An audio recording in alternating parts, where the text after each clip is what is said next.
Welcome to a special presentation.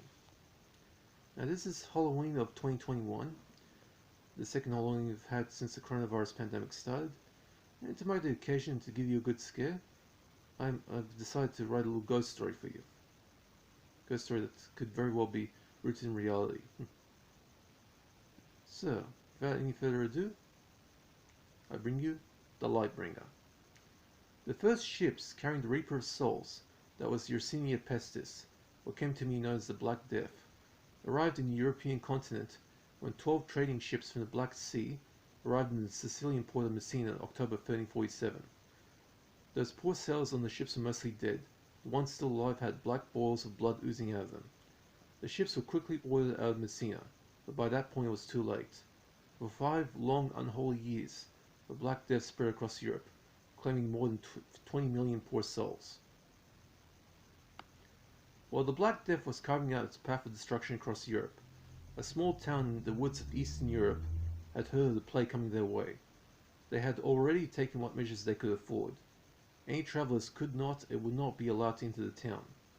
The bands of flagellants were forbidden to enter the town as well, despite the purpose of personal self-punishment by beating themselves with metal-studded leather straps for their public penance, providing some comfort for those who believed their souls were in danger of falling into eternal damnation.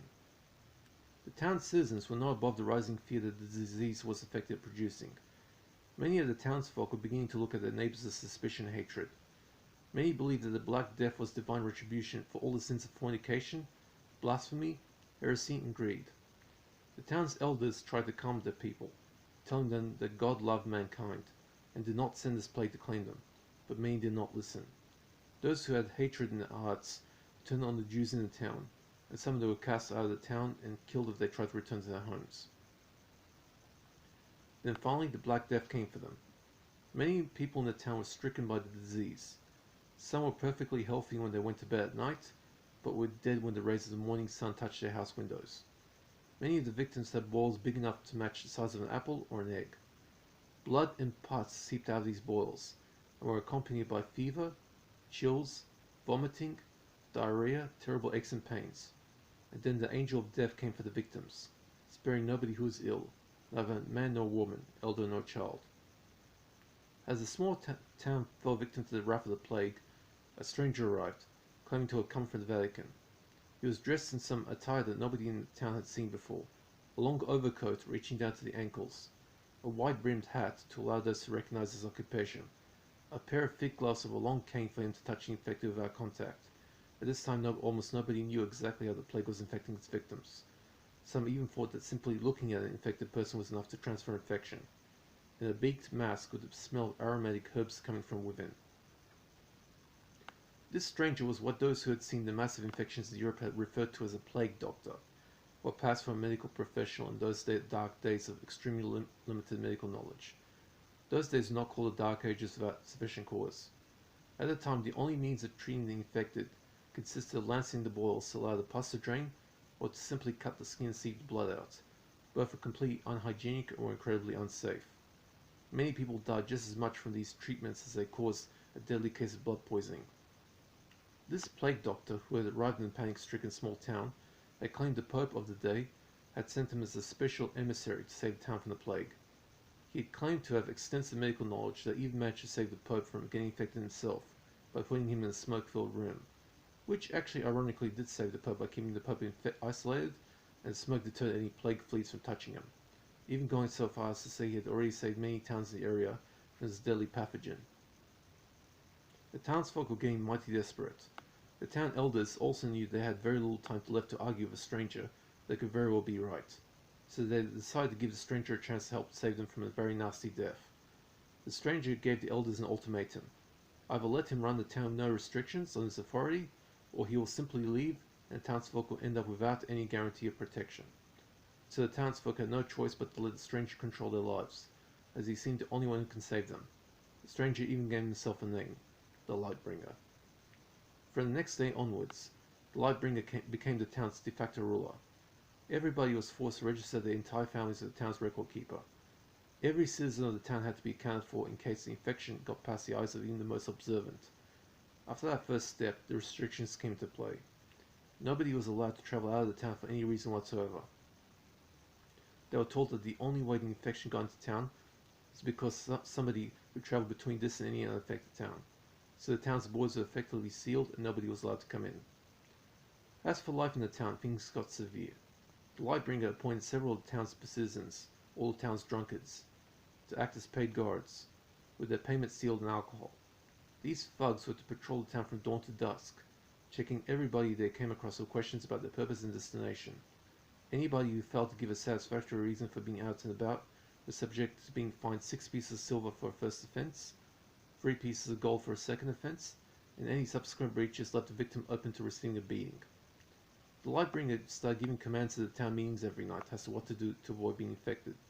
Each person had to collect their personal urine and drink a glass full of it every 3 hours, as he claimed it would keep their bodies safe, as well as bathing in a tub filled with a mixture of urine and vinegar to protect the skin from infection. Those who were infected had to have their plague boils lanced to drain the pus in their body's lacerated cuts, to bleed all the bad blood out, since the Lightbringer claimed that infected blood would be drained from the infected bodies. Their carers had to wear masks soaked in their own shit. Despite this, the plague still ravaged the town. The elders were getting constant reports of claims that measures were doing nothing, and the guards were abusing their authority, taking part in as many beatings as possible to qualify for the daily pay in alcohol. A couple of guards even forced some of the town's women to offer their bodies to them as sexual favor, so they can move freely about in the town without being fined. The Lightbringer, upon hearing these reports, dismissed them as false despite their credibility, and even forced those victims to be paraded in the town square, labeled whores and pelted with spoiled food. One day, however, things reached their peak. The night before, the Lightbringer had told the townsfolk that their salvation was coming. All they needed to do was to wait for the following night, and that they were to receive instructions on what to do. By this point, the infected had comprised of half the town. Once the order came, salvation was coming that night, and the infected were to receive the last rites. The town priest was kept busy for the coming day, giving the infected still living their last rites, and with only the information that they were to be uninformed of the coming salvation, as according to the Lightbringer, ignorance is bliss. The night fell. The Lightbringer summoned his guards, surrounded all the uninfected townsfolk, and they filled the town square. The townspeople were getting happy that they were finally going to see their salvation. Once the town square was filled with all those who were not sick, he told them his plan. The sick and infected were now going to be persona non grata, driven from the town for good. But merely being removed from the town, for the Lightbringer, simply wasn't going to be enough. In his eyes, to save the town, they had to be removed from life itself. The townsfolk were given the opportunity to grab any weapon they could. Some took knives. Others grabbed their axes, sickles, shovels, anything that could be used to kill. The Lightbringer had his guards given their fill of alcohol to allow them to suppress whatever little conscience they had left.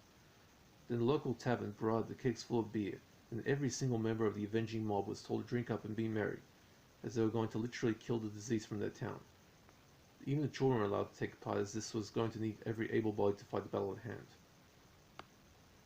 But this was not going to be an ordinary battle. The townsfolk were primed to explode, and the Lightbringer lit the fuse. They waited until the stroke of midnight. Then they formed a line, made their way to the part of town where all the sick and infected were held. The guards forced all the infected still able to walk to start running, as the ones confined to their makeshift beds were brutally gutted and their throats slit. The ones still on their legs started running as fast as the diseased legs could carry them, although for a person infected with the plague wasn't going to be in too good a shape to outrun an able-bodied person walking. The infected still alive managed to make it to the woods, where they believed they were going to be safe, but they didn't realize that was where the Lightbringer planned them to be. With a guard acting as a scout, the Lightbringer had the mob follow the survivors deep into the dark heart of the woods, where a deep pit was already waiting for them, the Lightbringer having made the local farmers dig it the night before. When the infected saw the pit there waiting for them, they finally realized what their fate was going to be. Then they prayed to their Lord to let the disease take them there and there. The Lightbringer's mob finally arrived. One by one, the infected were led to the very edge of the pit, and each member of the mob allowed to pick the infected they were going to send into death's embrace. Then the Lightbringer gave the signal. The mob started to beat the infected, beat them with the hatred of the plague. Then they were clubbed on their heads so hard they lost consciousness, right before they were finally allowed to depart this realm of life, but being hacked into pieces. Once the brutality was complete, the bodies were tossed into the pit and the loose soil used to fill in the hole, but not all of the victims were fully dead. When the shameful night was over, the Lightbringer led the townsfolk back to their homes. They were told that salvation had come. The only way to receive it was for them to work for it. He also told him his work in the town was done. Once dawn had come, the Lightbringer left the town. Nobody had ever seen his face. He always kept his beaked mask on the whole time of his stay. And once he left the town, nobody ever saw him again. But the hangovers had started to subside, and only once they were fully sober, they realized the true price they had paid for the town to be rid of the disease. They had done the devil's work. The townsfolk, once they realized they had sold their souls to this unholy figure they believed was their savior, they attempted to put things right. They went to the pit, but the stench was too overpowering, and the elders feared the disease could still get to them. Their church was filled with candles and prayers for the poor disease victims the townsfolk had wrongfully claimed. They even led the flagellants in to purge them of sins by submitting themselves to the flaying ceremony of public penance. But the Lightbringer, in his twisted way, did fulfill his promise. The Black Death never returned to that accursed town ever again.